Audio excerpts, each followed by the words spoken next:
cacher l'enthousiasme au fond d'un vieux sac. Le patron du trou noir n'a plus de nectar en stock, juste de la piquette qui te donne l'heure au choc. L'étymologie du délire, c'est d'avoir un dieu dans le buffet, mais lui, il a surtout un hangover de première classe en effet. C'est le roi des vignes mortes, le prince des matins blêmes, qui transforme tes prières en de sinistres poèmes. Dionysos, c'est son trou noir au fond de la bouteille. C'est le sale de l'homme, cette soif qui nous surveille. On cherche l'ivresse pure, on trouve l'oubli de soi dans le jus de la treille qui nous laisse sans voix. Ouais, Dionysos cuve et le mon père s'éloigne.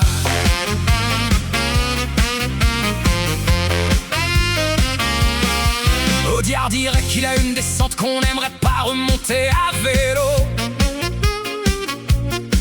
Un genre d'esthète de la cuite qui nous prend pour des rigolos.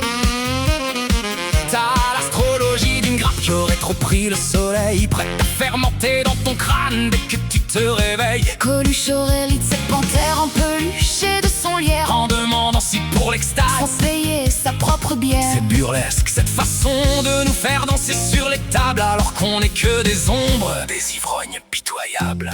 Écoute mon grand, le problème avec l'ivresse, c'est pas le vin, c'est le vide lui. Il a compris que pour supporter l'éternité, faut pas être tout à fait là l'extase. C'est juste un mot poli pour dire qu'on a foutu le camp par la porte de derrière. C'est mémorable de fragilité, mais ça manque singulièrement de dignité.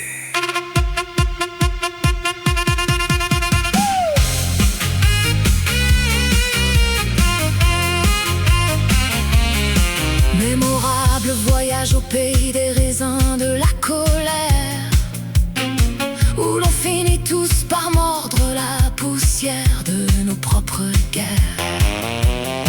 Le sale de l'homme, c'est de croire qu'il peut s'évader par un simple mirage de verre, par une âme dégradée. Range tes tirs, Dionysos et son couvert de rouille. Ce sac est fantastique, notre besoin de patrouille. Le délire est un cerf qui se referme sur lui-même, laissant derrière nous un silence.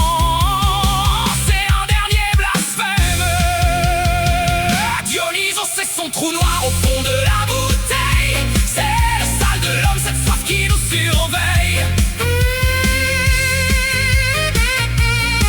Garçon, la même chose, mais en moins triste.